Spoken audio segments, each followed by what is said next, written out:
بسم اللہ الرحمن الرحیم۔ السلام علیکم۔ ترکوں کے دور میں مسجد نبوی صلی اللہ علیہ وسلم کی تعمیر۔ ترکوں نے جب مسجد نبوی کی تعمیر کا ارادہ کیا تو انہوں نے اپنی وسیع و عریض ریاست میں اعلان کیا کہ انہیں عمارت سازی سے متعلق فنون کے ماہرین درکار ہیں۔ اعلان کرنے کی دیر تھی کہ ہر علم کے مانے ہوئے لوگوں نے اپنی خدمات پیش کیں۔ سلطان کے حکم سے استنبول کے باہر ایک شہر بسایا گیا جس میں اطراف عالم سے آنے والے ان ماہرین کو الگ الگ محلوں میں بسایا گیا۔ اس کے بعد عقیدت اور حیرت کا ایسا باب شروع ہوا جس کی نظیر ملنا مشکل ہے۔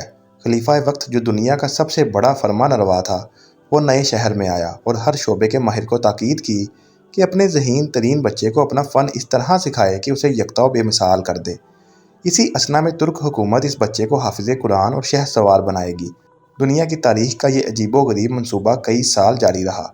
25 سال بعد نوجوانوں کی ایسی جماعت تیار ہوئی جو نہ صرف اپنے شعبے میں یکتائے روزگار تھے بلکہ ہر شخص حافظ قرآن اور باعمل مسلمان بھی تھا۔ یہ لگ بھگ 500 لوگ تھے۔ اسی دوران ترکوں نے پتھروں کی نئی کانیں دریافت کیں، نئے جنگلوں سے لکڑیاں کٹوائیں، تختے حاصل کیے اور شیشے کا سامان بہم پہنچایا گیا۔ یہ سارا سامان نبی کریم صلی اللہ علیہ وسلم کے شہر پہنچایا گیا تو ادب کا یہ عالم تھا کہ اسے رکھنے کے لیے مدینہ منورہ سے دور ایک بستی بسائی گئی تاکہ شور سے حضور اکرم صلی اللہ علیہ وسلم کی بارگاہ کی بے ادبی اور مدینہ منورہ کا ماحول خراب نہ ہو۔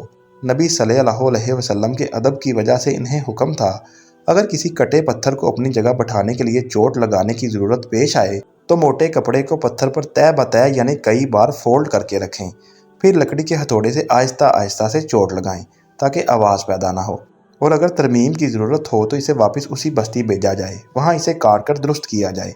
ماہرین کو حکم تھا کہ ہر شخص کام کے دوران باوضو رہے اور درود شریف اور تلاوت قرآن میں مشغول رہے۔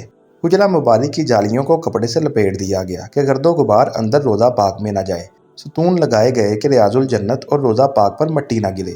یہ کام 15 سال تک چلتا رہا اور تاریخ عالم گواہ ہے ایسی محبت سے کوئی تعمیر نہ پہلے کبھی ہوئی نہ بعد میں کبھی ہوگی۔